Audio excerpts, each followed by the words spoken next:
Magpapasukan na naman. So marami sa atin maghahatid ng estudyante or tayo mismo na estudyante, minor, magdadrive. So pwede po yun. Pero kailangan mo munang kumuha ng driver's license.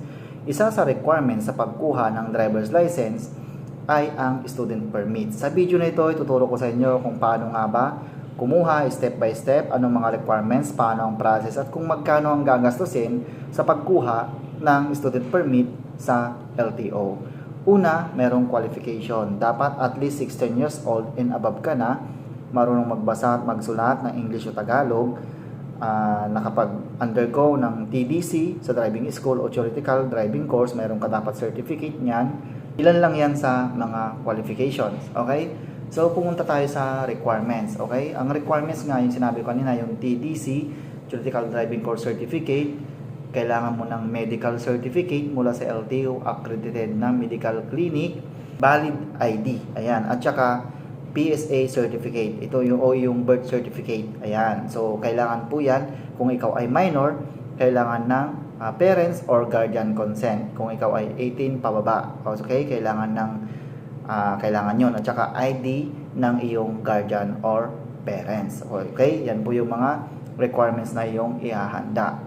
Kung kumpleto ka na yan, pumunta ka sa LTO malapit sa inyo. Pwede kang kumuha sa LTO licensing office, district office, or sa mga mall or satellite office nila. Okay, pwede po dyan, basta student permit lamang.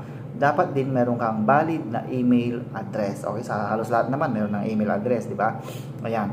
Tapos, pumunta ka na sa LTO kung saan malapit sa'yo, dala yung mga requirements na yun, photocopy lamang, okay? Take note ha, naulit ko, doon ka lang sa LTO Medical Clinic, accredited, pwede magpa-medical, pwede para hindi masayang yung pera mo, okay? Ayan. Kapag meron ka na sa LTO, mag-fill up ka ng application for driver's license. Ayan, fill upan mo lang doon yung student permit. Okay? Pagka naka-fill up ka na, isubmit mo sa evaluator kasama lahat yung mga requirements mo. Yung nabanggit ko kanina. Okay? Kapag meron ka na yan, tatawagin ka na lang. Take note ha, mayroong mga LTO offices na kailangan ng queue number. Ito yung tatawagin yung number mo. Meron naman yung papadiretsuhin ka na sa evaluator. Okay?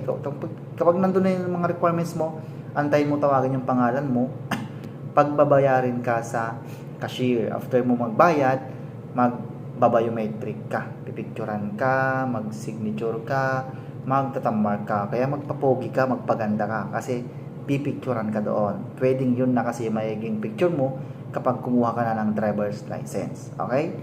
Mga ilang minuto, tatawagin ka na, releasing na. Ganun lang po kadali ang magpa-student permit. Okay?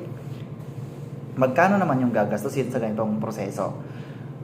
Sa medical, gagastos ka niya na nasa 500 to 600 pesos, depende sa medical clinic. Sa LTO, meron silang nasa 367. Okay? Yung gagastusin mo doon, kasama na yung processing fee, yung student permit, tsaka yung computer fee. Ayan, yan yung mga babayaran mo sa LTO. Tsaka 1,000 sa theoretical driving course. Kailangan kasi yon.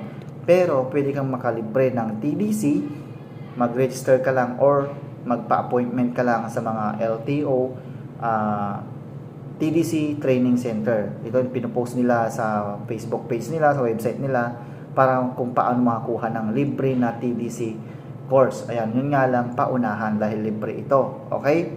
Ayan po. Pero kung ikaw ay nagmamadali, pwede ka na lang kumuha ng TDC sa mga driving school.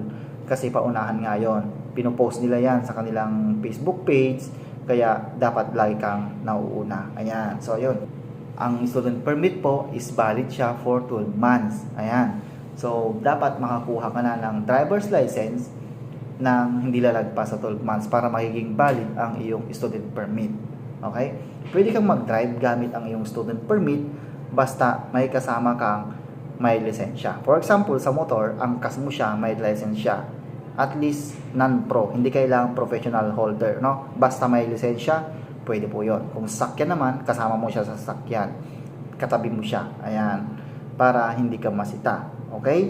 So, ayun po, yung mga pagkuha ng student permit. Kailangan na kailangan mo yan bago ka makakuha ng driver's license. Okay? After 1 month na mayroon ka ng student permit, ay pwede mo na itong i-convert sa non-pro driver's license. Mas maganda kasi na may convert mo ito within 31 days, after 31 days, para yung medical na ginamit mo nung kumuha ka ng student permit, ay pwede mo pang gamitin sa pagkuha ng iyong driver's license para malibre na ang medical mo sa pagkuha ng driver's license dahil nga ang medical is valid naman siya for 2 months. So malaking bagay din yung 500 o 600 na iyong matitipid sa pagkuha ng driver's license. Sa mga nagtatanong kung mayroon na exam sa pagkuha ng student permit sa LTO, wala po. Pero sa TDC, meron yan sa driving school. Okay? Pero sa LTO, walang exam na mangyayari. Okay? Ayan. So, yun po. Para sa mga ka-rides natin na nagtatanong tungkol sa student permit, pwede kang kumuha, 16 years old and above, kahit matanda ka na, kailangan mo pa rin dumaan o kumuha ng student permit. Walang exemption. Lahat po dadaan ng student permit. Kung sakali man na hindi ka pa ready makakuha ng driver's license, hindi mo pa kaya, wala ka pang pera, maabutan na ito ng, lalagpas na ito ng 1 year, pwede mo itong i-renew bago siya ma-expire. For example, ang expiration niya December 25, 2026, dapat bago mag-December 25, ma-renew mo na ito. Kasi after nun, ng December 26, ay hindi mo na marirenew ang inyong student permit, mabalik ka na ulit sa simula, sa zero. Okay? So, ayun po. Para sa mga ka-rides natin na nagtatanong kung paano kumuha ng student permit, at ito na po yung video para sa inyo. Share mo para alam ng mga kaibigan mo.